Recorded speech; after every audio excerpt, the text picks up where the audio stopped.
study of the Constitution and civic responsibility, an ongoing inquiry into the origins and evolution of American government. The executive director of the Virtual Center is Dr. Bill O'Brien. He's also the host of this discussion. And here he is, Dr. Bill O'Brien.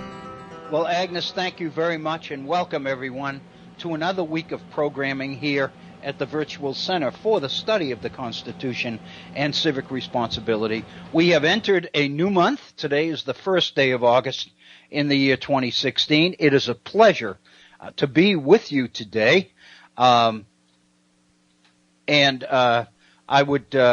This is the beginning of August. When we reach the 11th of August, we will have reached 3 years and 6 months of programming here at the Virtual Center, and that's incredible. We began on the 11th of March in the year 2013. So as of the 11th of August, we will have reached the 3 year, 6 month mark, and it's just amazing to me that we've been on that long, and I owe it all to you. And to those of you listening who continue to listen and who continue to support the Head On Radio Network, who took the risk of putting a program like this on the air. And I appreciate it. I continue to appreciate it each and every single day. I do want to thank you for your continued support of the network and of this program. And for specifically for what you do for me in terms of keeping me alert and keeping me up to date and pushing me a bit. Let me give you an example of that. I received an email just this morning from one of our listeners in Portland, Oregon. And basically he raised the question. He was listening to podcasts, and he's been listening to some of the broadcasting we've done on education generally, and he raised the issue of the quality of education in Finland, and he said he's really taken with that, and many people are beginning to point out that the educational system in Finland is increasingly becoming recognized as one of the best in the world. And he asked me basically what I thought about it, and what I thought might be the key factor in its success. And I answered him a little bit, and I honestly, I'm probably not comfortable enough with the details of the Finnish education system to go into any lengthy discussion or presentation on it. But on the other hand, there are some things about it I do know. And one of the things that impressed me most, and this is what I put in an answer to the email, and I wanted to share it with you, mainly because I wanted to use this exchange as an example of the kinds of questions that I think are being raised as a result of our programs. They push me. They test me. They aren't just opinion questions, but they are questions that really demand some substance, some knowledge, some educational quality, a component to it, if you will.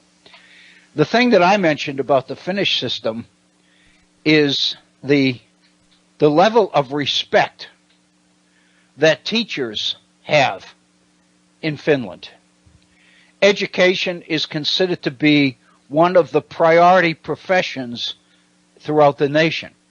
Teachers are respected and revered and well paid, and are encouraged and reinforced by the general public. In other words, there's a general sense amongst the Finnish people that their education system is good, and that their teachers are a significant reason for the fact that they are good. And obviously that's a major difference between their system and ours. And one of the things that bothered me, and I mentioned this in the email, and this was right off the top when I received the email, because it was the kind of email that that really warranted a response. And so I did that. But the fact of the matter is, the reason that teachers are given the elevation and the respect that they are getting in Finland is because of education itself also is respected and revered amongst the Finnish people. And that really creates a dramatic difference between what's going on there and what's going on here. I think much of our programming, and we've been back and forth numerous times touching on the issue of education and the role of teachers and that kind of thing, and we'll be doing a little bit more of that today, I think, mostly in the area of higher education. But the fact of the matter is, there have been for a long time major criticisms of our education system, major criticisms of the results of our education system, all sorts of research and all sorts of surveys which are geared towards revealing the negatives in our system. The extent to which students indicate on questionnaires and surveys what they don't know. And the implication is our schools are turning out ignorant people. We're not getting nearly the results from the investment that we're putting in public education that it deserves. The point that I would make is that our education system, for those at the top, is working fine. Let's be honest.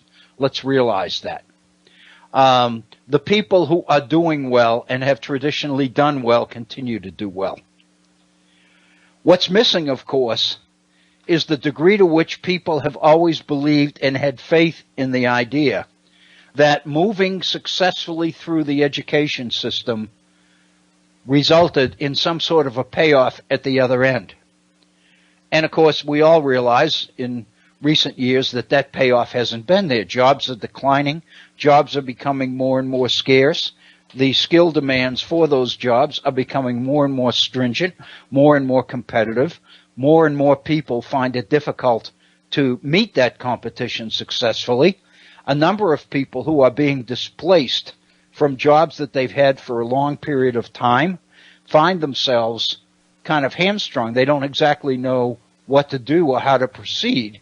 The only thing they do know is if you're changing careers, you go back to school for it. And so many of them find themselves going into community colleges and other areas. But the fact of the matter is the jobs are disappearing faster than we can train people for jobs as they emerge. The fact of the matter is that many of the failures that people see in and around our economy seem to come back all the time to what they perceive to be failures in our education system. And the result is that because the teachers are direct instruments, if you will, in that education, however poor or however successful it might be, then, of course, the tendency is to blame a lot of it on teachers, blame a lot of it on teachers' unions, blame a lot of it on the fact that teachers' organizations are desperately trying to protect the jobs that are left, if you will, as budgets are continually being whacked at, hacked away, if you will, and the support for education is piecemeal being reduced rather than increased. In other words, there doesn't seem to be the kind of faith in our education system that would cause people to really want to invest in it and make it work. On the contrary, most people believe that more money is going into our public education system than the results warrant. The fact of the matter is then, many people, for a number of for a number of different reasons, some of them very self-interested, are attacking our schools and our teachers and blaming things in our society, negatives in our society, on the school system, whether in fact it's legitimate or not. And I think that's the difference between here and in Finland. And of course, the fact of the matter is It comes down, and this is what we'll deal with today. It comes down to the whole issue of what the purpose of education is about. Why we go to the bother and the expense of securing an education. What is the ultimate payoff? What is the ultimate goal? What is the purpose of education? And again, it depends on who you talk to, but the fact of the matter is there's some disagreement over that particular question. And I think that's really part of it. I think we've really lost our way. We've kind of allowed ourselves to slide into the belief that the whole purpose of education is to get a job, is to gain entry into a particular career. And the fact of the matter is, if the jobs aren't there and the careers are closed, or at least the access to them is narrowing, then we tend to blame this on failures in our education system. And that may or may not be a major part of the answer. Anyway, that really was the question that I woke up to this morning. It was the first email I looked at when I sat down at the computer early this morning. I don't think you receive questions like that on a traditional program, interactive program like this. And I really am grateful for the questions and the caliber of those questions, and because they reflect an interest in substantive issues and questions, which I don't think is that prevalent. I think it's to be respected, and I think it's to be encouraged, and that's really what we're about. So I just want to thank the person who submitted that question, and apologize a little for the fact that I appreciate the fact that my answer wasn't the kind of full-blown answer that I would have liked. In other words, it almost seemed to be one of those questions that opened up 2 or 3 hours of intense research on the Finnish system before I took to answering it. But to be honest with you, when the person who sent it asked the question, I felt that the best thing I could do was respond to it quickly, because it is a serious question. It is a good question, and I just wanted the emailer to know how much I appreciate it. So that's kind of what we're about here, and I started this day by thanking you for the challenge, for the kind of challenge that in preparation for these programs that keeps me reading and keeps me thinking and keeps me writing. And that's the kind of question I'm talking about. So off in the back of my mind now is the idea, at some point in time, if I can find my way clear to do it, I'm going to do a little bit more substantive research on the Finnish system and find out a little bit more of the details about that system, because there's obviously more to that question than the answer that I gave. But on the other hand, I'm very comfortable with the fact that as far as it went, the answer that I gave is on target, because I think, and from the reading that I've done, that's a major, major difference between their system and ours. Their system is not being attacked. It's being encouraged and being celebrated. Ours is being attacked. It's being blamed for much that people find uncomfortable or are disturbed about in our society, whether in fact that blame is well placed or not. I do encourage your continued participation in our program. We're on the air for a couple of hours, 3 days a week, and we have a phone line, and the purpose of that line is to give our listeners an opportunity to be heard on the air and share their questions, their concerns, their ideas, their considerations, whatever they might be, with our listeners, not just with me, but with the other people listening as well. So at the beginning of each day, I try to make it a point to reemphasize the phone number and encourage people to use it. The phone number is area code 304-663-4676. 304-663-4676. If you are more comfortable sending me an email, then I do as our emailer did on the Finnish question. I encourage you to do that. My email address is waobrien906@gmail.com. That's waobrien, OBRIEN 906@gmail.com.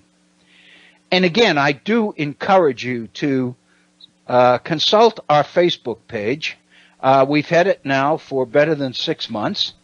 I use it as an opportunity to post opinion pieces, to share links or share articles that I read that I feel that I have at least something to say about, but more important, that I can recommend to those people who regularly consult our Facebook page. And I am encouraged by the fact that every couple of days I find that I'm getting an announcement from Facebook indicating that we have 2 or 3 more likes, 5 or 6 more visits to our Facebook page. So I am encouraged by the fact that people are going to the Facebook page.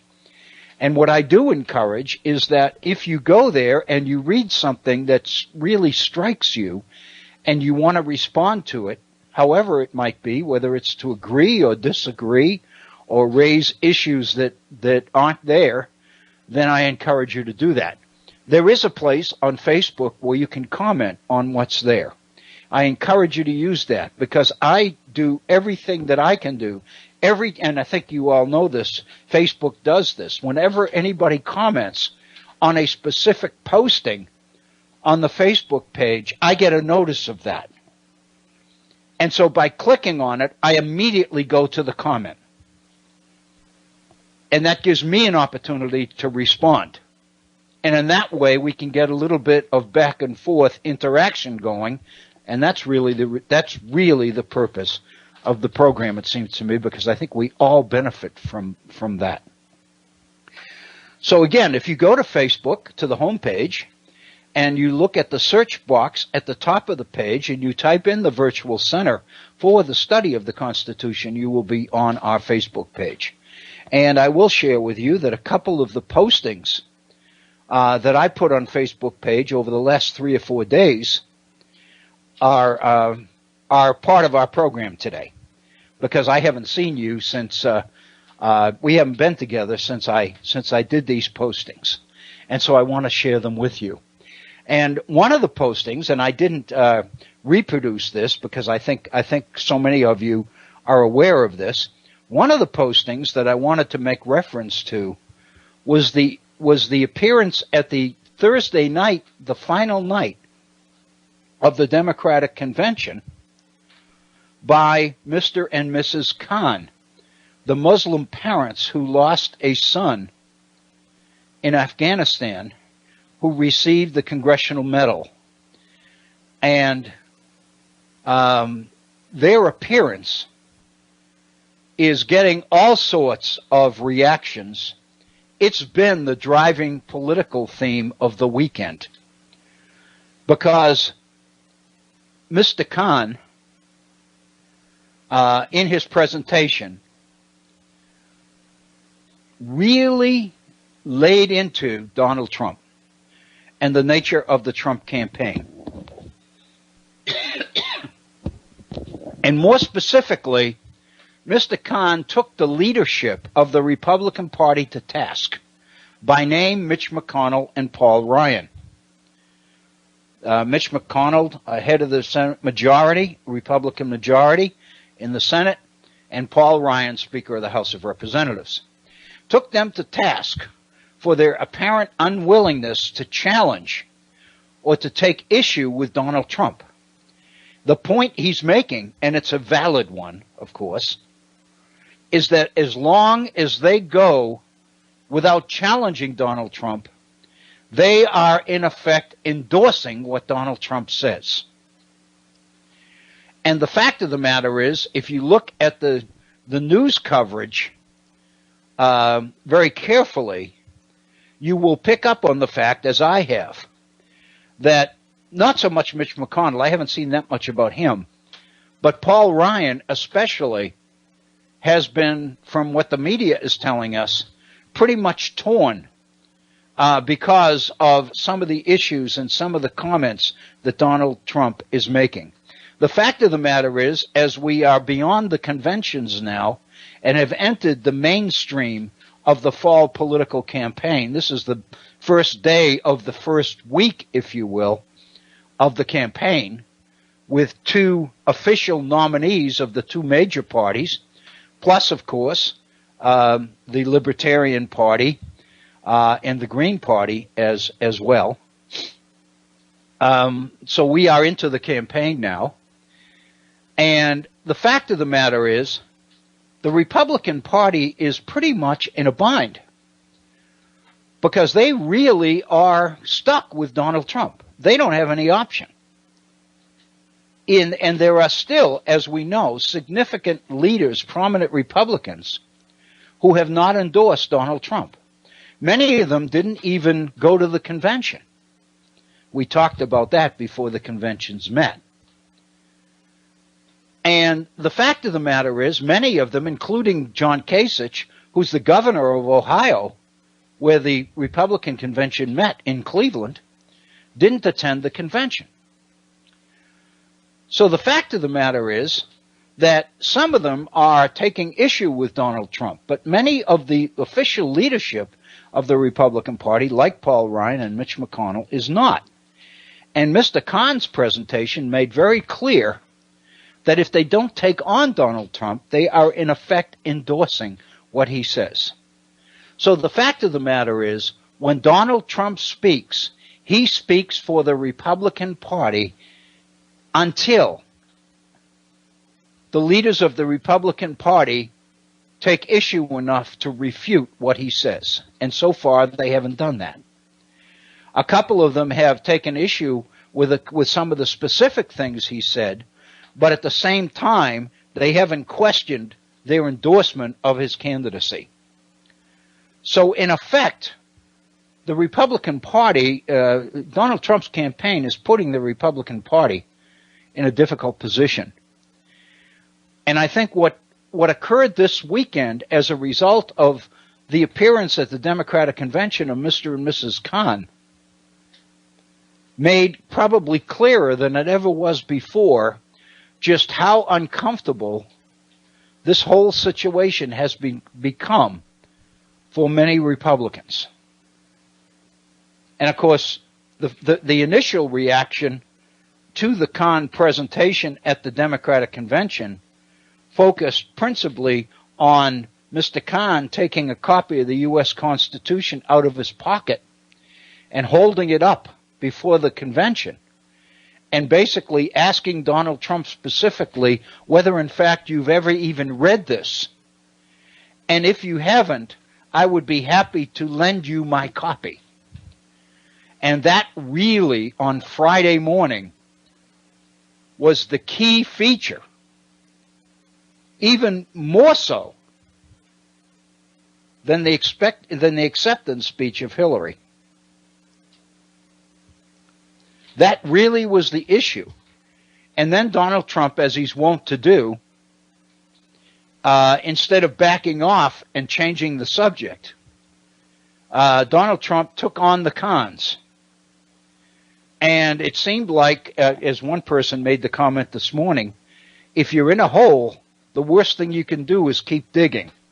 And that's what Donald Trump has done. And the fact of the matter is, the appearance of Mr. and Mrs. Khan at the Democratic Convention is probably the highlight of either convention.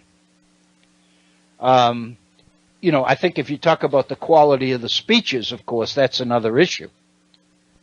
But the fact of the matter is, their appearance, Republicans and Democrats, conservatives and liberals alike, are basically suggesting that that particular appearance probably was the highlight. Joe Scarborough on Morning Joe this morning had the Khans on. And he basically made the point that it was probably the most moving moment in any political convention that he's ever seen. And he's been watching them he's been an aficionado of conventions for a number of years. So that's how powerful this was. I want to spend a little bit of time here in this first hour especially looking at that particular presentation, but more important, looking at the whole issue as it relates to trying to understand the campaign of Donald Trump, because I think it's really worth the time and the reflection and the discussion about it, because it's that unique. Hillary Clinton, during the bus tour into Pennsylvania and Ohio this weekend, made the point in speaking to one of the groups that she and the presidential nominee Tim Kaine spoke to, of the fact that this is not a normal political campaign. And then she added, Donald Trump is not a normal political candidate for the President of the United States. And of course that goes without saying. This is a very unique campaign. It's obviously creating problems for Democrats as well as Republicans. And the question, of course, the implication is, because that's the only way we can deal with these things, the implication is that this is some sort of a plan, and that at some point in time it will change. But increasingly, now that we're in the regular mainstream of the campaign itself, some people are beginning to raise the questions as to whether, in fact, maybe it's not going to change. Maybe it can't change. Maybe what we're talking about here is the personality of Donald Trump. And if that's true, then the likelihood is that it may change a little bit, but the likelihood is that the campaign is not going to change that much. And therefore, in order to run successfully against it, Hillary Clinton is going to have to mount a political campaign like none that's ever been put together before. So I think it's fascinating. I think it says a lot about the nature of our political system. And of course, we've been talking here at the Virtual Center off and on through the entire history of the program about the nature of the political system, the Constitution of the United States, and the reforms to the electoral process, and the role that mass elections and mass participation and mass outpouring of voters plays in our political system. And the fact of the matter is, the nature of the political system and how to be successful in it has up to this point pretty well defined the nature of the successful campaign. Once you understood the rules and understand what's necessary to win in that political system, then the very nature of the campaign that you put together can be understood by looking at the ultimate goal of victory. In other words, given the fact that you must do this and you must do that, then these are the parameters within which your campaign has to be developed and designed and organized. Well, there's no question that this particular campaign seems to confound all that history, and we're looking at something totally new. And the fact of the matter is, and I think this is something that even bears more careful reflection, there's absolutely no question that the phenomenon that is Donald Trump is a product of that system. There's no question that the success that the Trump campaign has had so far, and you can't deny that he's had success, he's successfully defeated 17 competitors in his own party, and now he's up against Hillary Clinton in the main event. And he's prevailed this far. So the fact of the matter is, his campaign and the success of his campaign up until now is a product of this election system. In other words, what he's doing is playing the game the way the game was designed. The fact that he's really the first one to be able to do it this way doesn't belie the fact, it seems to me, that you can't say that he's outside the parameters of this system. There's no question that at least in part he's a product of it. And I think all of that really warrants our attention. And I'd like to spend a little bit of time, at least in this first hour and maybe over into the second, getting into that a little bit, because I think it's very, very important. I don't think I can overemphasize the appearance of the Khans, because what they have done is raised questions and raised perspectives about the nature of Donald Trump's candidacy that really speak to the nature of that candidacy. Much of what I'd like to share with you today, at least in the form of an article, and I made mention of this article, I think, in our last program last Wednesday. It's an article that appeared on the 28th of July in the New York Times. It's an article written by a regular political contributor to the New York Times, whose name is Thomas Edsall, and he's writing some of the most insightful, perceptive, political coverage on the nature of this campaign that I think anybody is. There's more information and more research that is being revealed and reflected in the writings of Thomas Edsall than I've seen in a long, long time. It's come to the point, after reading a number of his pieces over the last several months, that when I see his name, I get excited, because I know that what he's going to say is worth reading. I think he's doing an absolutely creditable job. And I think the New York Times appreciates that as well, because he's not a regular op-ed writer in the New York Times, but he's been submitting a couple of columns every month for several months. And they are, I believe, top-notch, because they are so insightful.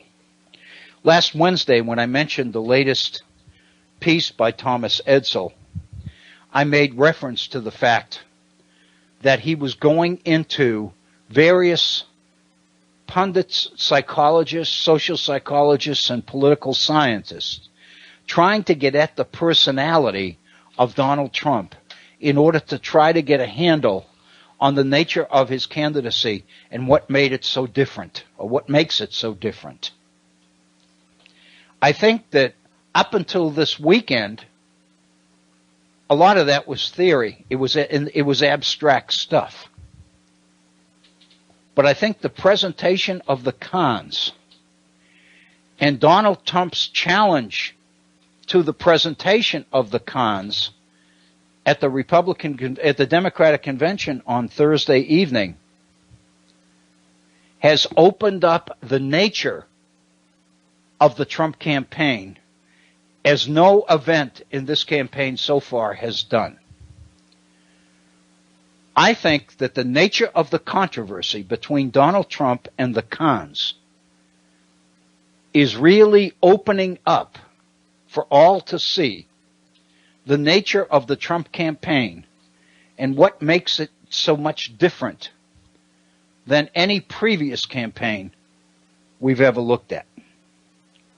On Thursday, after our last program, I put on our Facebook page, and you can still find it there. First of all, I made reference to the Khans' appearance.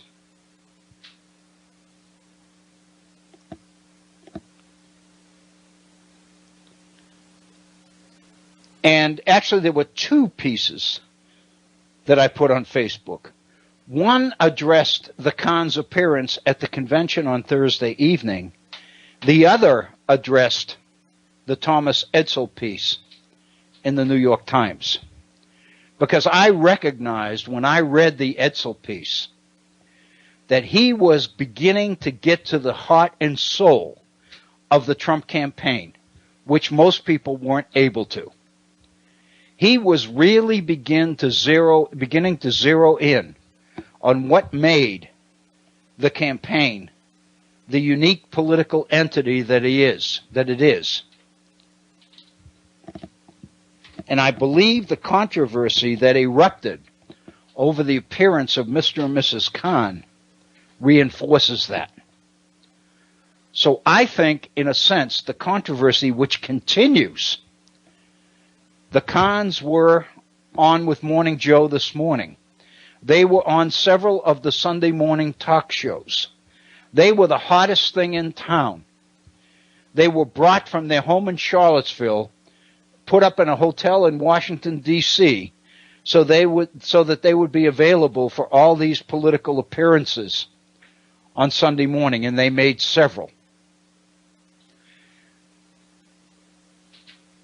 Donald Trump, as he's wont to do, of course, challenged what Mr. Khan had said at the convention, and one of the questions he raised was Mrs. Khan. And more specifically, why did she stand there as the dutiful wife who said nothing? And of course, Trump's implication was that that's the nature of the man-husband relationship, the man-wife relationship in the Muslim world. That the man speaks and the woman remains silently at his side and says nothing. And so in a sense, he was turning the fact that these were Muslims against them and using the silence of Mrs. Khan at the Democratic Convention as a weapon for retaliation. Well, the fact of the matter is, on Friday evening, the Khans appeared on The Last Word with Chris O'Donnell on MSNBC. And on that appearance, Mrs. Khan spoke, and spoke quite well. And she explained why she didn't say anything at the convention. And what she talked about was the fact that she was afraid that once she started to speak about her son in front of that convention with his picture projected on the background, that she would break down and not be able to finish. And she felt that the best thing she could do was let him do the talking.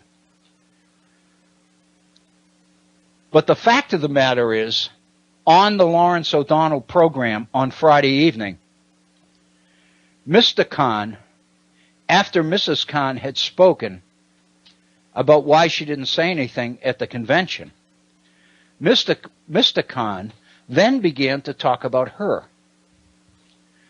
And what he said about her was incredible.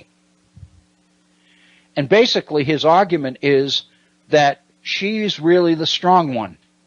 She's really the strength. He never could have made it once he received the word of the death of his son if it hadn't been for her and her strength. And suddenly what began to emerge in that particular appearance was a recognition that this is a rich two-party partnership between these people.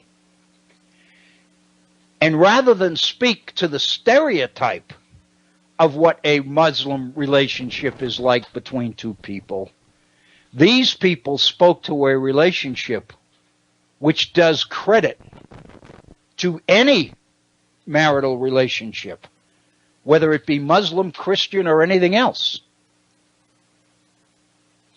It's clear that these two people have a relationship which is strong and which all people could well emulate and respect. And so the fact of the matter is, by challenging her, Donald Trump had dug himself even deeper into a hole that he really couldn't get out of. And it's after that appearance on Friday night on Lawrence O'Donnell that he lined himself up in Washington on Saturday for all the Sunday morning appearances. And of course he's still there. He was on Morning Joe this morning. That's when I put my piece on Facebook. It was Saturday morning, the morning after the appearance on Last Word, because when I saw that, I realized that there was much more to this appearance of the Khans than merely the criticism of Donald Trump. Because the exchange that had already begun between them was, in my mind, beginning to reflect not only the nature of their relationship, but also the nature of the Trump campaign. And also the extent to which Donald Trump's campaign is in large part an effort to appeal to stereotypical behavior about immigrants, about Muslims. And what he was doing was speaking to the stereotypes. And the fact of the matter is, the Khans had clearly contradicted or violated the stereotype, to their credit. And that particular situation has only continued to expand and become clearer as the weekend went on. Back to the Edsall piece. Because what Edsall did was go to psychiatrists, psychologists, go to political scientists, and basically prod them into getting into the psychology of the Trump campaign and going places that most people didn't go to. So when I put my piece on Facebook on the Edsall piece, let me make sure I think I have a copy of it here. It was an effort, Edsall's piece was an effort to get at the nature of the Trump campaign by going in places that others haven't gone. By going to psychologists and political wonks in trying to make sense of the contradiction or the conundrum, the challenge of the Trump campaign. He points out, for example, that the idea of Teflon, and I mentioned in the piece on Facebook, we can all remember the extent to which people used to use Teflon as a way to describe Ronald Reagan. The criticisms of Ronald Reagan tended to roll off him as if he was protected by Teflon. Nothing seemed to be able to penetrate that, and that was Ronald Reagan's gift for dealing with the media. What Edsall points out is that in trying to understand Donald Trump, we're talking about much more, something much more complicated than Teflon. Because it's not just that attacks on Donald Trump don't seem to ever touch him. It's a fact that more often than not, they enhance his image. That the more he's attacked, not only doesn't seem to affect his polls negatively, he tends to become stronger in the polls as a result of the attacks. The more people that criticize him, the more people that criticize his campaign, the more his poll numbers go up. The stronger he seems to be. The more invulnerable he appears to be. And that's the conundrum. That's the unexplainable fascination with the Trump campaign. Two of the people that Edsall makes reference to or goes to for information about the Trump campaign, I found particularly strong and particularly revealing.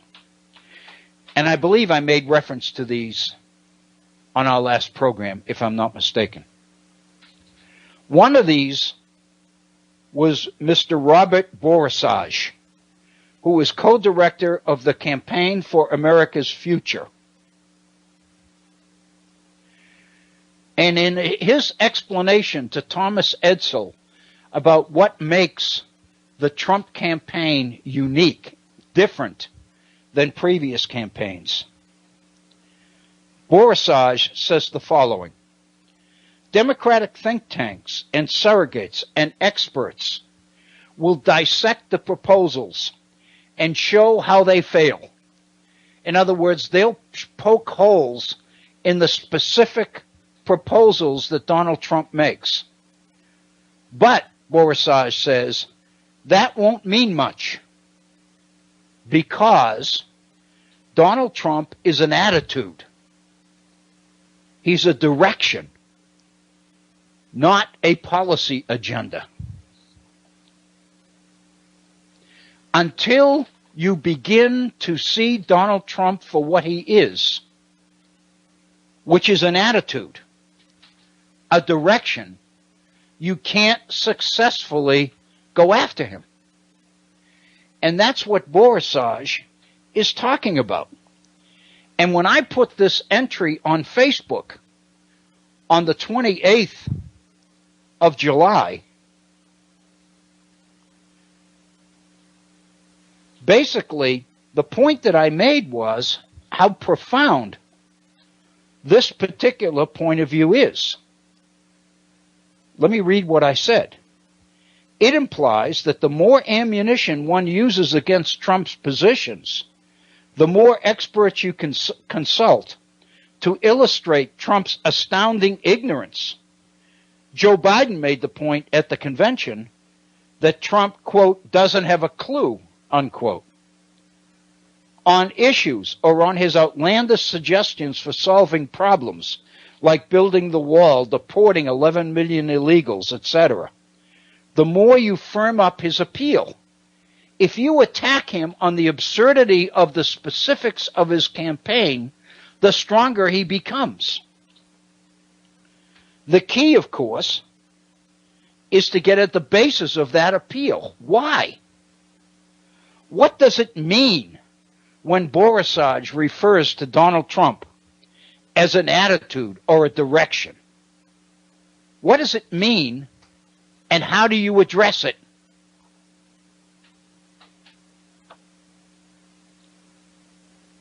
It is my sense, it was my sense, and I think the controversy between Donald Trump and the Khans this weekend reinforces this.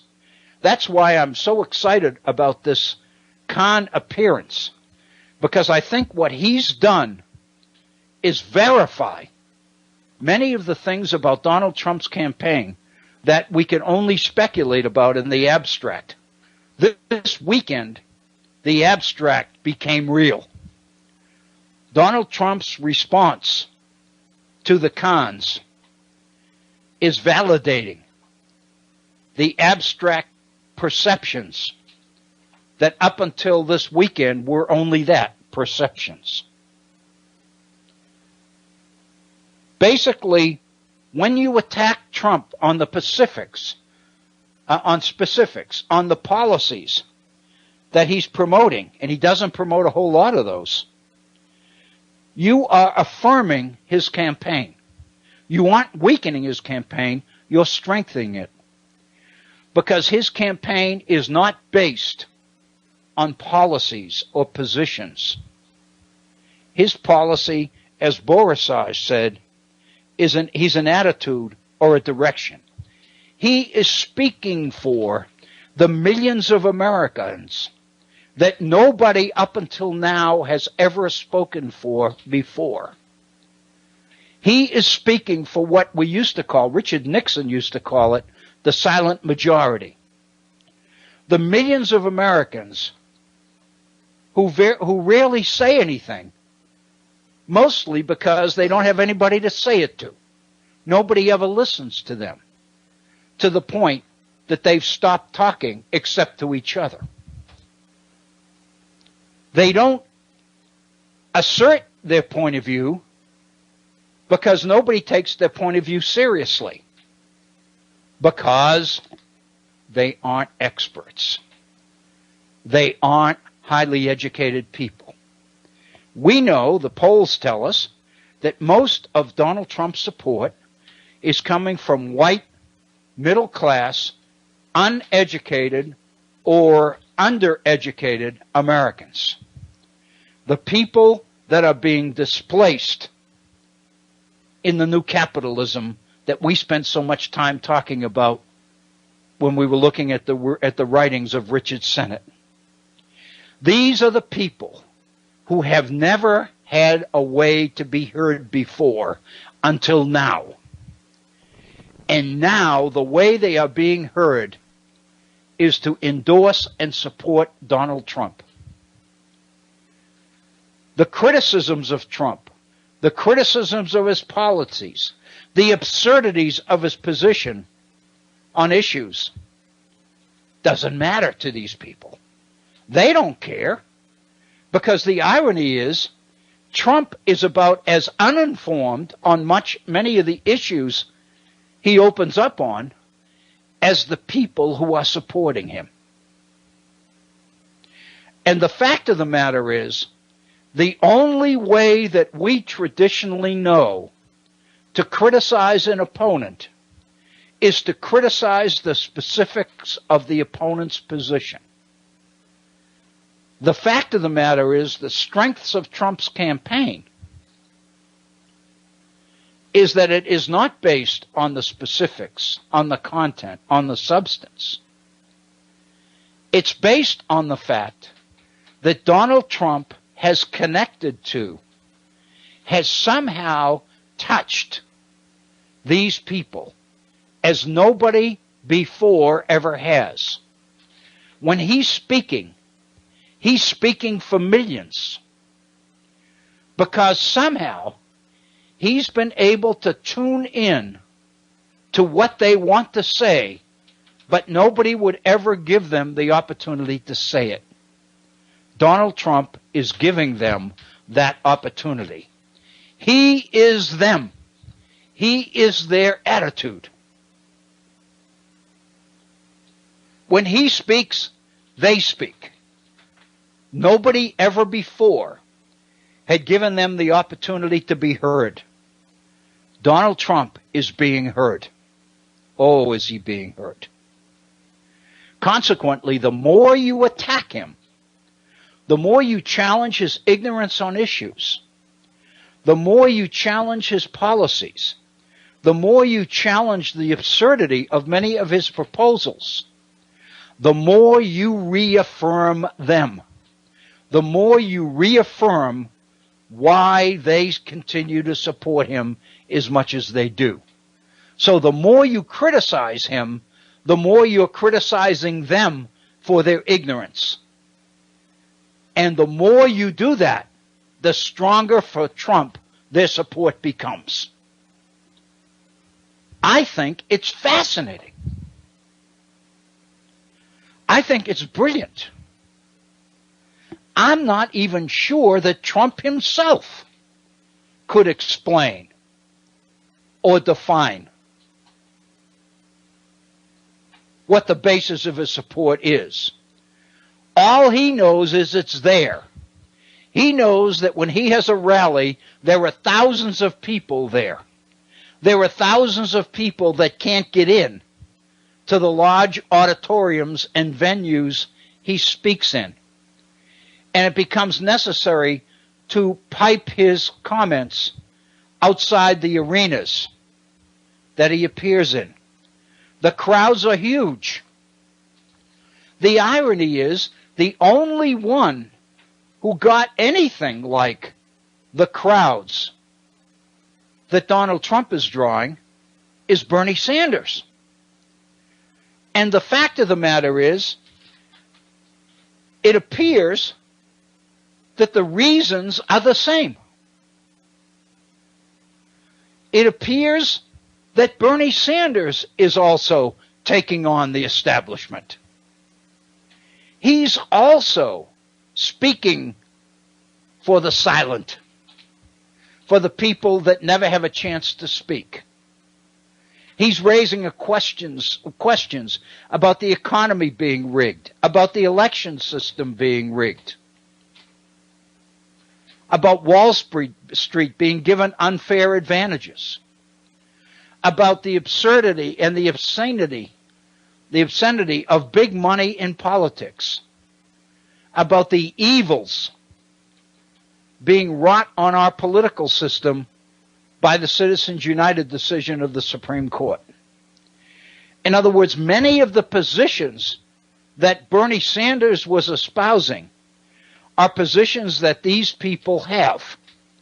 That's the link, it seems to me, between Sanders and Donald Trump. The question in this campaign, or at least one of the major questions, is going to be whether, in fact, Donald Trump is going to be able successfully to tap into that disenchantment. The fact of the matter is he's got it when it comes to those who openly right now support him. To win over the people that did support Sanders is going to be his challenge. The other challenge, of course, is to hold on to the support that he's been able to get, the tremendous support that he has been able to gather. And so far, he's been able to keep it. Because the more people attack him and challenge him and point out the absurdities of the positions he takes, the more they are reaffirming the reason why the people who support him support him. That's the armor. That's the strength of the Trump campaign. The presentation of the cons on Thursday night at the Democratic Convention is the first presentation that directly challenged that armor. Trump reacted to it, and in doing it, he opened up the armor and made it possible for the con attack to even go deeper. What makes the attack of the con's presentation significant, to me at least, is that it's the first substantive example of somebody breaking through the protective shield that nobody's been able to penetrate so far. Everybody's been attacking Trump's position, his comments, his policies, his proposals. The cons are the first one to go at Trump himself. And there's absolutely no question that already this weekend, the Clinton campaign has begun to shift its focus in that direction.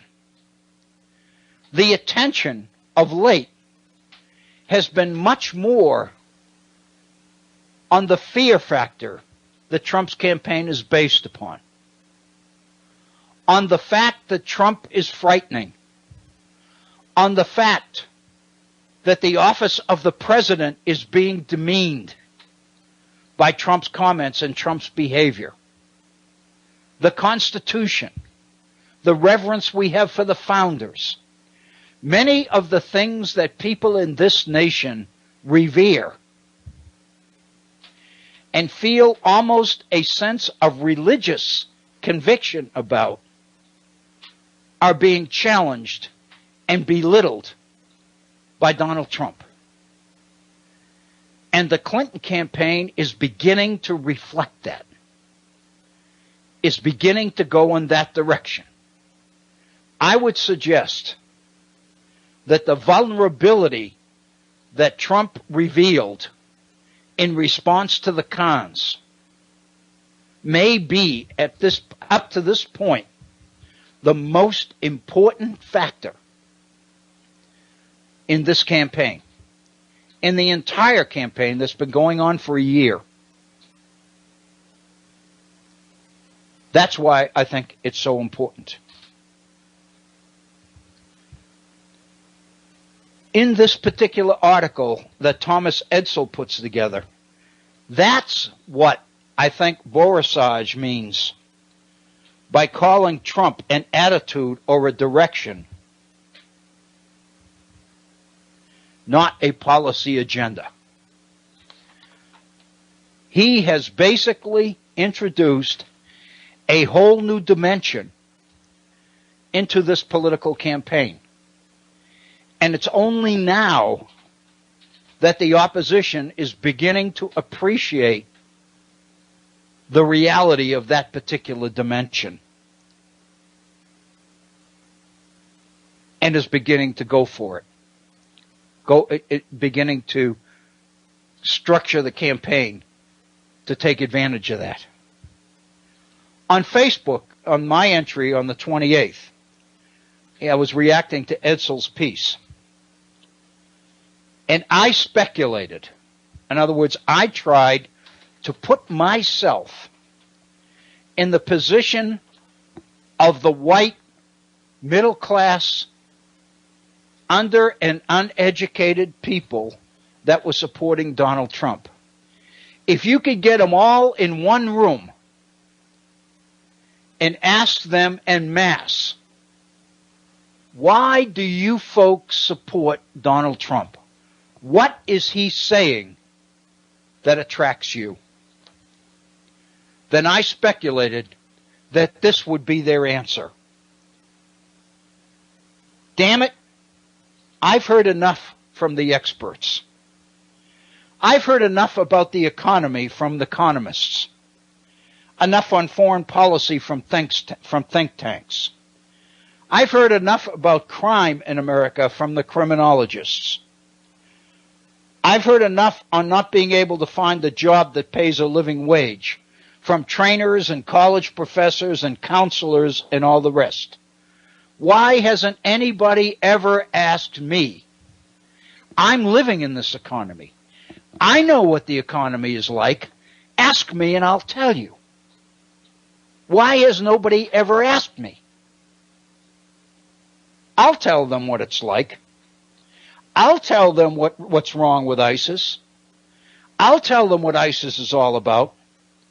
I'll tell them about crime and drugs and all the rest of it and why they're on the rise. I'll tell them.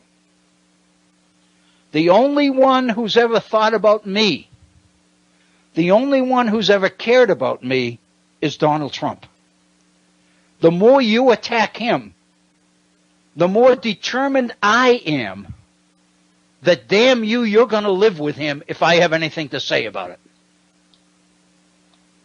The more you attack him, the more you belittle him, the more you attack and belittle me. And the more you cause me to dig my heels in and say, damn it, if there's anything that I can do about it, they're going to live with Donald Trump. Because in having to live with Donald Trump, they're having to live with me.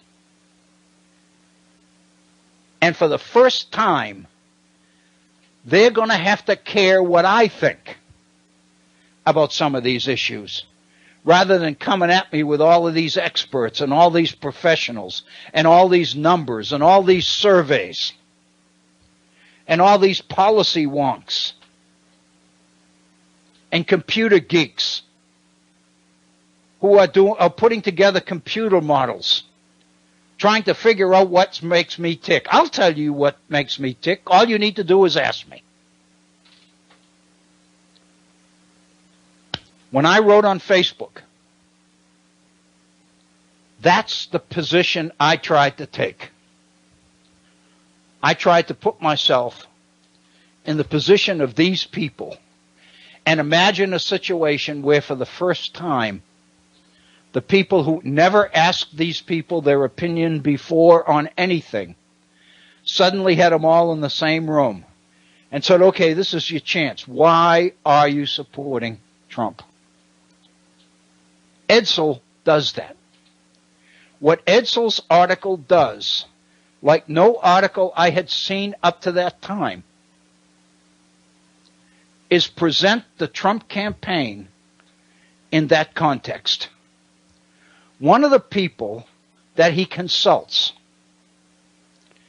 is a social psychologist at NYU named Jonathan Haidt, H-A-I-D-T, not H-A-T-E, H-A-I-D-T, Jonathan Haidt.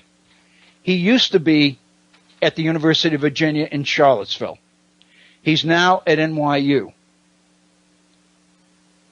And Thomas Edsall went to Jonathan Haidt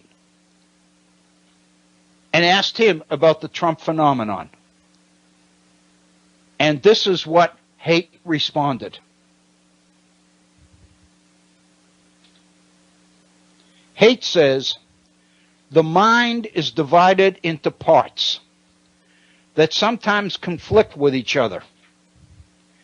It's like a small rider, conscience, verbal, reasoning, sitting on top of a large elephant, the other 98% of the mental process, which are automatic and intuitive. In other words, if you're trying to understand how the mind works, imagine a huge, powerful elephant with a little person sitting on top. And that little person is 2% of the mind, of the mental processes going on. And the elephant is 98%. The elephant controls the show. As Haidt says, the elephant really runs the show. In matters of politics and reality, you've got to speak to the elephant first. Trump is the first one who ever did. The others don't know how. That's Jonathan Haidt's explanation of the Trump phenomenon. Imagine the little person sitting atop the huge elephant. 98% of the opinion of the mental processes belong to the elephant. 2%, the reasoning verbal part, belong to the little guy sitting on top. Most of the campaign so far has focused on the little guy sitting on the top, because that's where the thinking is going on. That's where the analysis is. That's where the data is. But the fact of the matter is, the elephant is the one that determines what happens. Somebody needs to talk to the elephant. The people supporting Donald Trump reflect the elephant. Donald Trump is the first one to ever speak to them. And they are responding. When Edsall wrote this article in the New York Times last week, I believe it was on the 27th of July,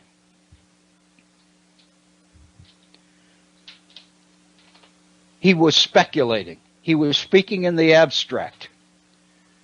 He put together a beautiful argument for this particular point of view, but he really had no way to document it. This weekend, the appearance of Mr. and Mrs. Khan at the Democratic Convention on Thursday night provided that substance, provided that evidence, because they spoke directly to the elephant. They basically went directly to Donald Trump, and they actually addressed what makes Donald Trump so popular with those who support him. They challenged him there. That's where he's vulnerable. The Khans proved it. Hillary Clinton and her campaign people, if they are smart, will try to take advantage of it. And so far they are. By talking about the threat, by talking about the insults to our history and our traditions, by talking about the insults to the founders, by talking about the insults to America's morality, by talking about the damage that Trump poses to the office of president, by speaking to the issues of the United States of America in terms of its dealings with the rest of the world. The fact that the rest of the world is both laughing at us and is frightened to death that this guy might actually win. all of those things speak to issues that Trump would have difficulty responding to. The only thing he can do is try to change the subject or redirect the conversation. I thought it was very interesting this morning that the very last piece of news about him this morning was the fact that he was raising questions about the degree to which the Hillary Clinton campaign were trying to fix the debates by scheduling 2 of them on nights when there were NFL football games on national television. The implication is that the Hillary Clinton campaign was intentionally trying to schedule the campaigns on nights when the audience would be minimal, when large numbers of people wouldn't get to hear Donald Trump. If the Hillary Clinton campaign goes for that and begins to concentrate on the schedule of the debates, Trump will have won. He will have diverted the campaign, diverted the attention away from the controversy, because he can't win that. I think that controversy probably goes further and says more about what makes Donald Trump tick than anything I've seen so far. I hope it makes sense. It kind of does to me. It's deep, it's profound. I'm not even sure that Donald Trump himself would be able to articulate it. But the fact of the matter is he's comfortable enough with it that he's been able to pull it off. And so far, quite well. We've gone way beyond the top of the hour. It's 12 minutes after the hour. I'd like to pause and take a short break, maybe just 3 or 4 minutes. And then we'll come back and we'll still have 45 minutes of programming left here at the Virtual Center. This is the Virtual Center for the Study of the Constitution and Civic Responsibility. We're going to take a short break and then we'll be right back and we'll have the completion of our program. Please stay with us and thank you. We now return to the Virtual Center for the Study of the Constitution and Civic Responsibility. Here's your host, Dr. Bill O'Brien. Thank you, Agnes, and welcome to our second hour, abbreviated though it is, here at the Virtual Center on this Monday. It is the first day of August in the year 2016. And if you are joining us, I just want to thank you for doing that. And if you've been with us through the first hour, I want to thank you for that as well. I've got 1 or 2 more little pieces of information that I think kind of reaffirm or support some of the theme of the first hour. And I'll open the program here in our second hour by just mentioning these couple of pieces of information that I think pretty well affirm some of the speculation that I was doing in the first hour. But I'm not going to bother going back through the whole first hour. I'd like to move into another area that we've touched upon quite heavily over the last week or week and a half, and it's the area of education. More specifically, I'd like to get into the issue of higher education. It is entirely likely that for those of you who are listening live out there today, there are at least a few of you who would have a reaction to some of the material introduced during our first hour today.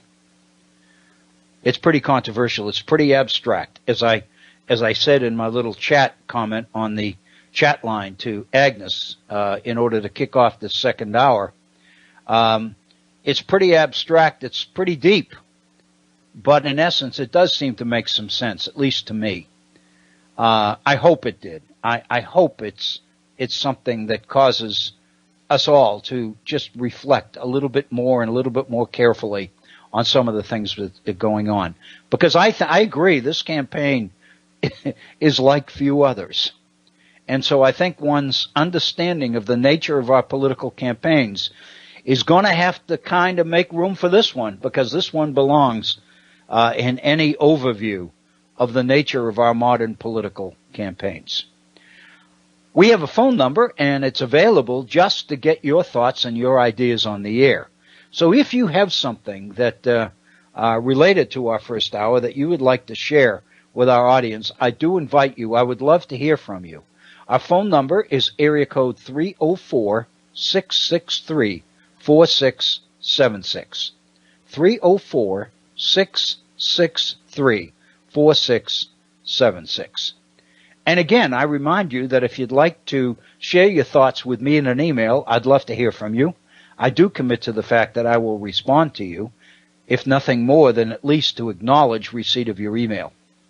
My email address is waobrien906@gmail.com. That's waobrien, OBRIEN 906@gmail.com. And I do encourage you to go to our Facebook page. Just go to Facebook, the homepage, and in the search box, type in the Virtual Center for the Study of the Constitution, and you will have access to our Facebook page. And the email that the posting that I put on there on the Thomas Edsall article will be there, as will be the article that I'm going to mention to you now, which is a piece on higher education that I put on there over this past weekend as well.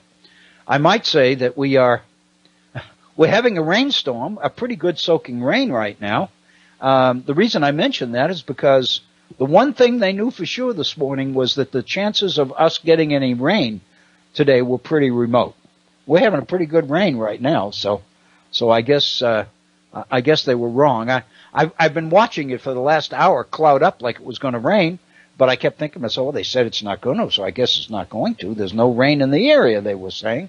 And man, here it comes. So anyway, if you are just joining us, welcome to today's program, our second hour. And again, it is abbreviated. We ran over in our first hour. Right now, it is 20 minutes after the hour, so we've got a little bit less than 40 minutes left in our program here today.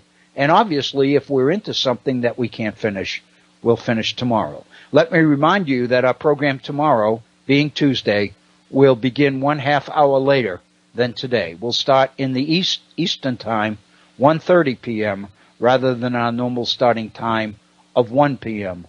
on Mondays and Wednesdays. So on Tuesday, we begin at 1:30, as most of you who are regular listeners know. I mentioned that before we got into this issue of higher education, I wanted to share with you just a couple of additional items from the Thomas Edsall piece, which I think pretty well reinforce some of the perspective that I was trying to share with you in our first hour. One of the experts that Thomas Edsall consults for this article is Jeff Garin, Garin. Mr. Garin is a Democratic pollster currently working for the Clinton campaign. And he made quite a few comments about how he sees the nature of the Trump campaign. One of the things that he points out, and I think in our first hour, what we presented really probably makes more sense out of this than even he did. It wasn't that easy to see this in Mr. Garin's comments, but now that we've been through this perspective, Garin's comments might make a little bit more sense. Let me be specific. Garin says that one of the things you learn in watching this campaign and studying Donald Trump is that the people who support him most, his support base, doesn't really necessarily go along with his positions. As Garin says, they don't believe he'll build a wall. They don't believe he can get Mexico to pay for that wall. They don't believe he's going to really deport 11 million illegal aliens. The real case, and this is a quote from Garin, the real case has more to do with his character and his temperament. The biggest concern is that he's temporarily unsuited to lead the country. The point that I wanted to make is that Garin himself is making the point that the people who support Trump don't necessarily believe what he's saying. So if you attack his positions, you're not touching where his strength is. It's not his positions that these people support. Many of them don't even agree with him. Something else, there's another expert that he consulted. Her name is Celinda Lake. She also is a Democratic pollster. She's not affiliated with either campaign. And she is dealing with the Trump campaign or the Trump proposals as being unrealistic. And this is what she says. To argue with Trump, you can't do it, just makes you part of the status quo and you symptomatic of the problem in Washington. Voters will feel if you say you can't do some of these things or something in these arenas, we'll find out, we'll hire someone who can. The implication is that the more you take issue with Trump's positions, the more you are playing right into the hands of the reasons that people support Trump. Because the more convinced, the more determined they are that you're going to be forced to live with a Trump presidency. I think that pretty well reinforces much of the material that we talked about in our first hour. I don't know whether it makes all that much sense to you. It's pretty abstract, I know. But at the same time, I was successful in our first hour in convincing myself that it made some sense. I hope I was able to make some sense to you as well. To higher education. One of the issues that we've been talking about for several programs now is the issue of education. The one thing we really haven't done, at least as clearly as we probably should have, is to distinguish between higher education and K through 12 education, between our public schools, if you will, and our colleges and universities. Here in West Virginia, I've made the point. In fact, I think this was the starting point of many of the presentations that I've been putting together on the issue of education itself.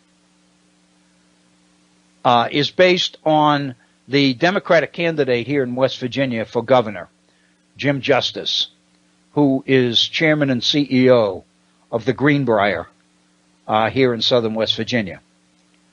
Jim Justice, as part of his campaign, has committed to the idea of making education what he calls an economic engine in West Virginia's economic turnaround.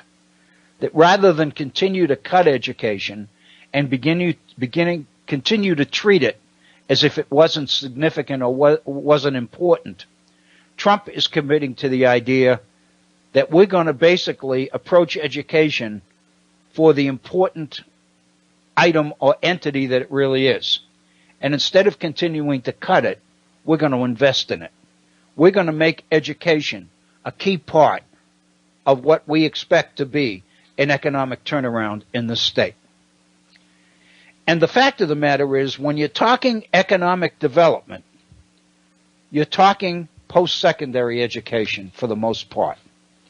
You're not talking so much about elementary education, or maybe even not secondary education, although secondary education kind of has a foot in each camp.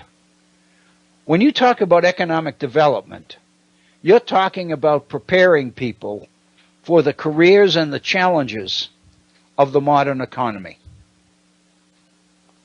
You're talking about preparing people for jobs. And traditionally, that issue, that debate, has focused on the difference between education and training. And for many years at the post-secondary level, after high school, most of the debate has focused on that difference between education and training. Between education as a personal development in each individual as opposed to training, preparing people for specific jobs and specific careers. Educators have been very reluctant to mix the two. Educators have traditionally been adamant that education is not training, that higher education, a college education, is much more than preparation for a job or a career. That's professional education. Once you complete your undergraduate education, your bachelor's degree, so to speak, then you specialize in a particular area as part of the professions. You become an attorney or an accountant or a social worker or a doctor or a dentist or something like that. And so educators have traditionally been very careful to limit the extent to which professional education sticks its nose under the tent of undergraduate education. Educators have been adamant that a college education is different from professional training, and that one needs to go before the other, and that the worst mistake you can make is turn a college education into education to get a job, into training. And that's been the pressure. That's been the emphasis.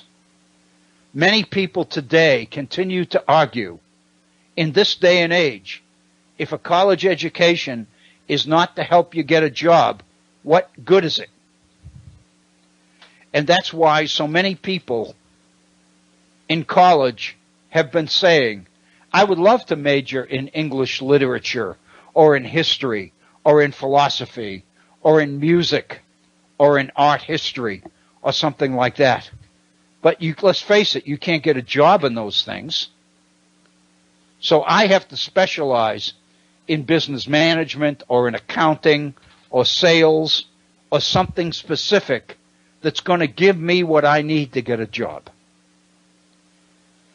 That particular debate has pretty well defined the attitudes towards higher education for many, many years. It's a difference between the abstract and the practical. And some people, the real cynics, the real realists, will define it. It's the difference between realists and the dreamers. The difference between teaching what's useful and teaching what's useless. And the basic position has been, amongst many people, we're not here that long. We're not on this earth that long.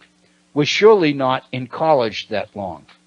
What's the point of studying things that we'll probably never use when we could have spent our time focusing on things that'll help us get a job? That's really been the parameters of the debate in higher education for a long, long time. Last week, there was an article written in our Charleston Gazette here, West Virginia's state paper, by the chancellor of West Virginia's higher education system, Chancellor Hill. And in it, he made specific reference to West Virginia's need for economic development.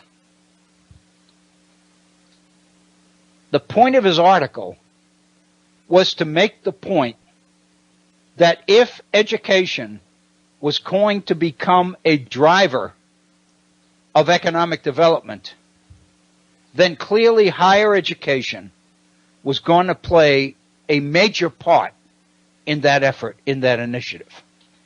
In other words, what Chancellor Hill did was take the general debate over education generally and focus it specifically on higher education.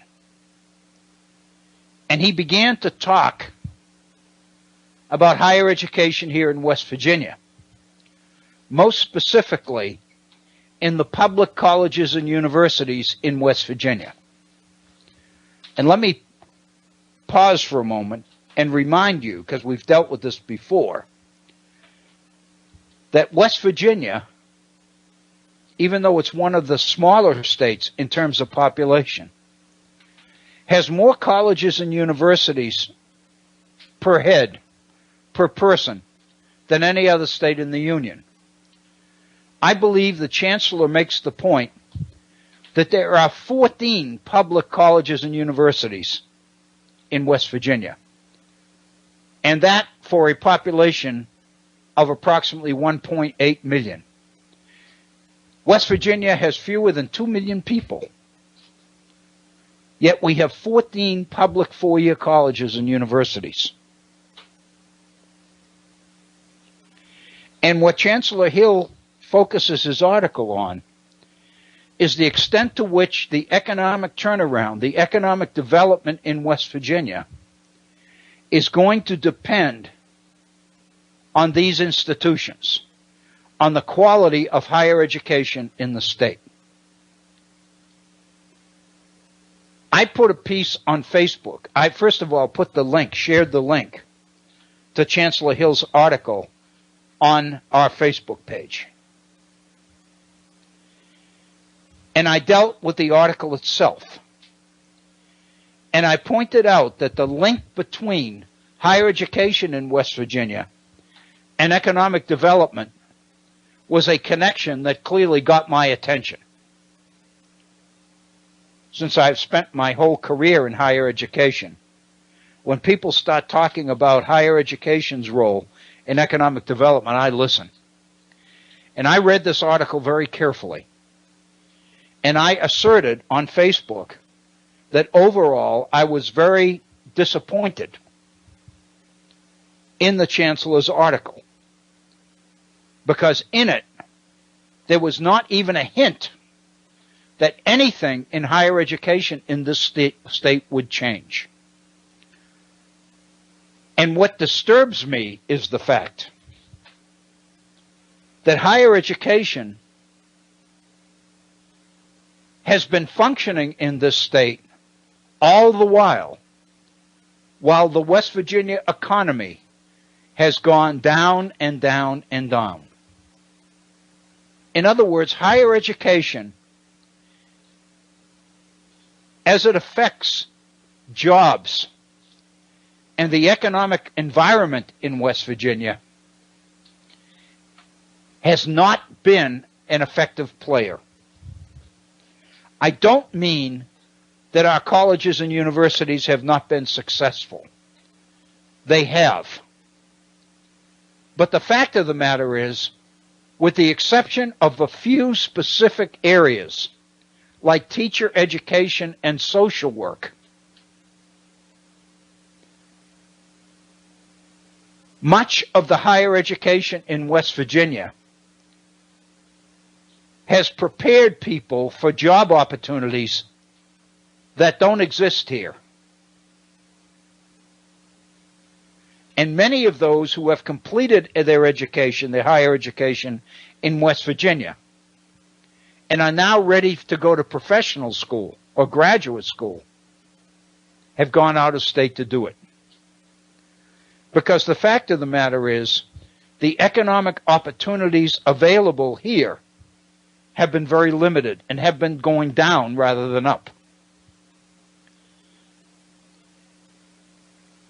So the fact of the matter is, higher education has really not done anything to stem the economic decline in West Virginia.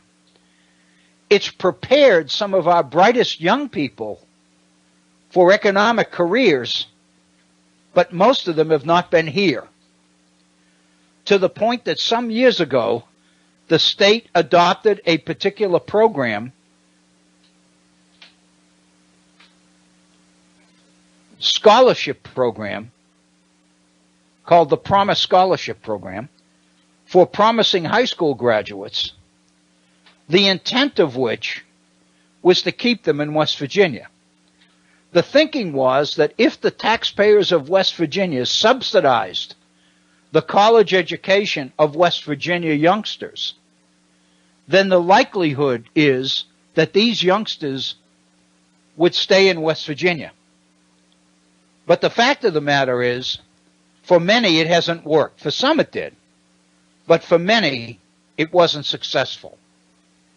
And whenever the question was raised or the proposal was raised to require Promise Scholarship recipients to work for a certain number of years in West Virginia, it was defeated in the legislature. So while the Promise Scholarship Program was based on the hope that West Virginia's best and brightest would remain in West Virginia after their college studies were done, the state was unwilling to force them to do that. And so therefore, while the Promise Scholarship Program has been successful, its success has unfortunately been directed in large part to subsidizing the education of those youngsters who would have gone to college anyway, because they come from families that were committed to the value of a college education. For those youngsters who didn't know what they wanted to do or weren't sure that they even wanted to go to college,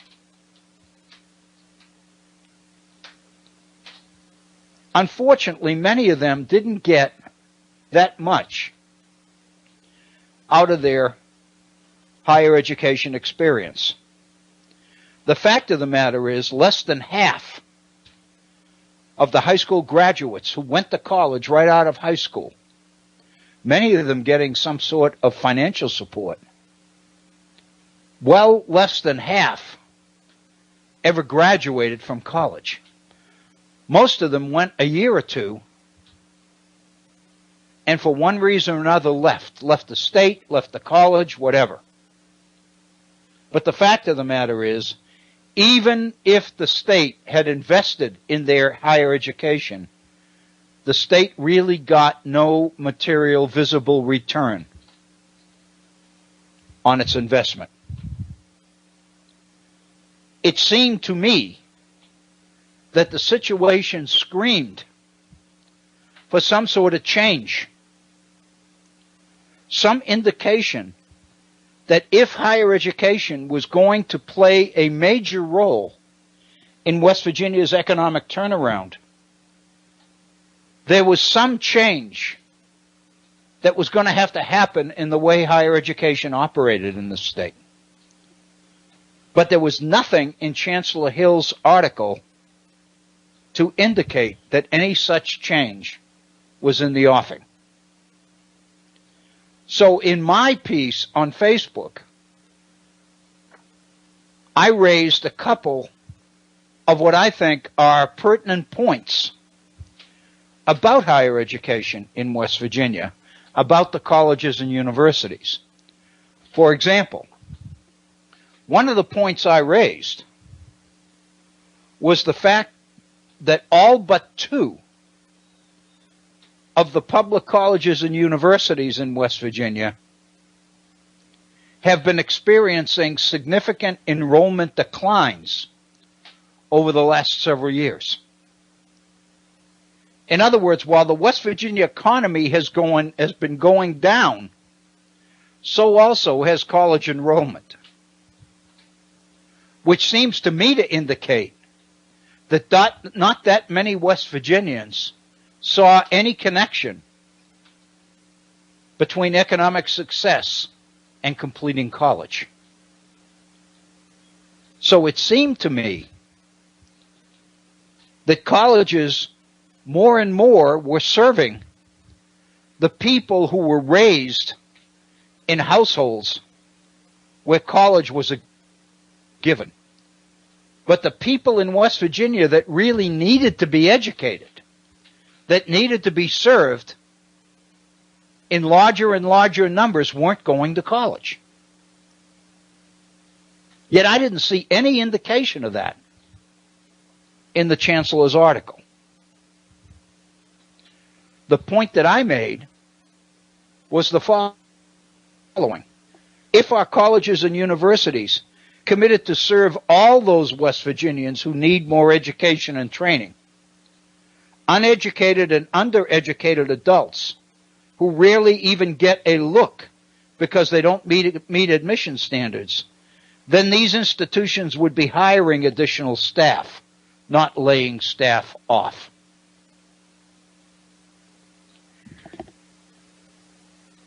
Colleges and universities have been reducing their operating budgets, have experienced a number of significant budget cuts in the last few years to reflect the declines in their enrollments.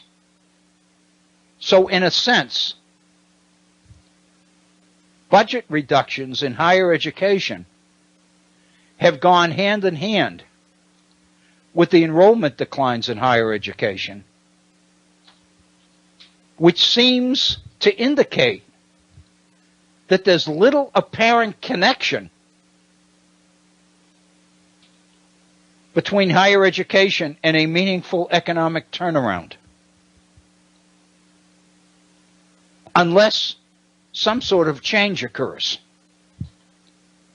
But I didn't see any hint of any such change in the Chancellor's article. The second point I made was technology.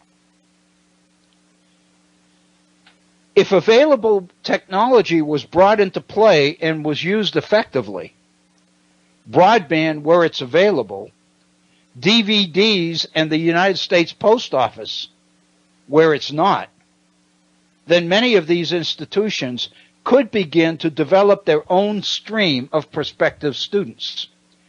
In other words, if our colleges and universities began to use technology to deliver instruction to rural parts of the state which aren't getting it now, then that kind of a change could make a significant difference in the role that higher education plays in West Virginia's economic turnaround. Third, and this is, I'm sure some of my friends in higher education would consider this a low blow or a cheap shot, but the fact of the matter is it's true. If evenings and weekends became part of what is now a very limited academic week, our institutions could better justify the public support they received, the public tax money that they continue to take. Let me give you a specific example.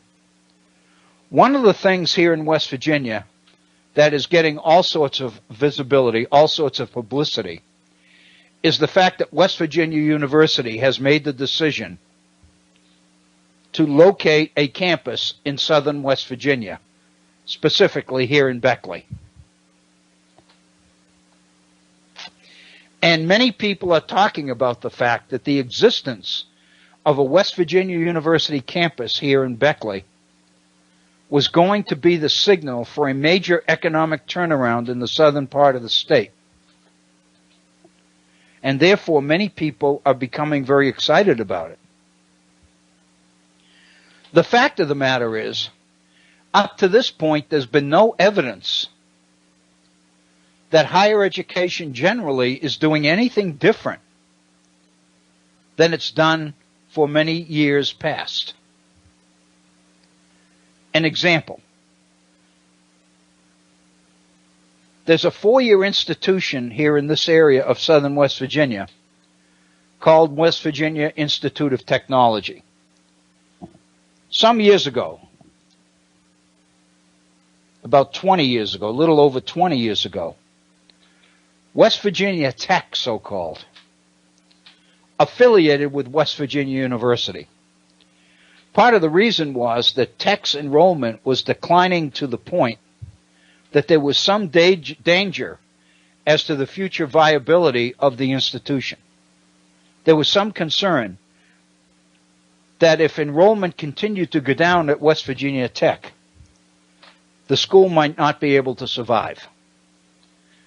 And so the decision was made to link up with West Virginia University, hoping that that would invigorate interest and visibility and help to pick up enrollment at West Virginia University, at West Virginia Tech. The fact of the matter is it didn't work for a while, but for the most part it didn't work. And so one of the decisions that West Virginia University made was that part of its relocation into southern West Virginia was going to be to move West Virginia Tech from its current main campus in Montgomery, West Virginia, down to Beckley, about 50 miles away. Actually, about 30 miles away. But it's a tough 30 miles to drive. It's very rural country. So, in a sense, West Virginia Tech was once again experiencing significant enrollment decline.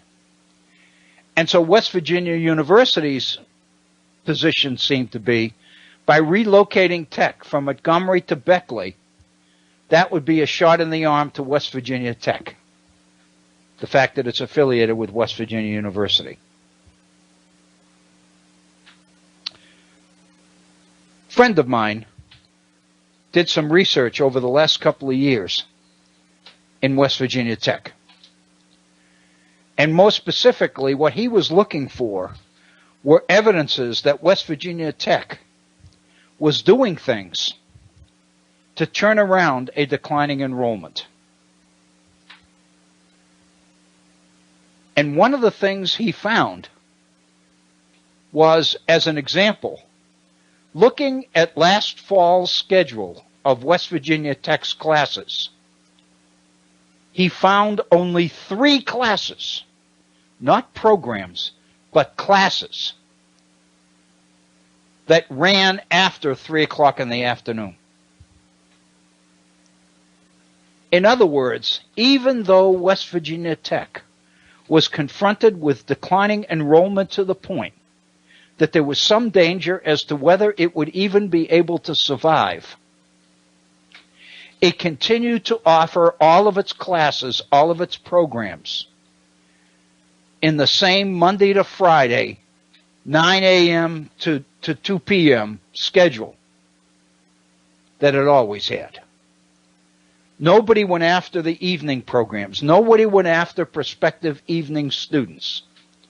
Nobody was doing anything to attract new people by making the schedule of classes more convenient to people that weren't currently enrolled there because they couldn't get there. Many of them had jobs, for example, or other reasons why they couldn't get to Montgomery. So the conclusion from an analysis of the fall schedule last year was that it didn't really appear that the institution, West Virginia Tech, was doing a whole lot to turn its enrollment decline around. So one of the things I mentioned was, if evenings and weekends became part of what is now a very limited academic week, then chances are the tax money that the citizens of West Virginia can continue to give to West Virginia Tech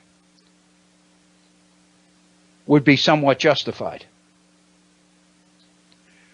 And finally, and this is the key one, if the dollars that institutions are currently spending to recruit qualified students by sending admissions office staff into other states and even overseas into foreign countries, and use those dollars here to educate our own people who are in desperate need of higher education services, the state might be able to look forward to the day when these unserved and underserved adults would become taxpayers rather than users of public services.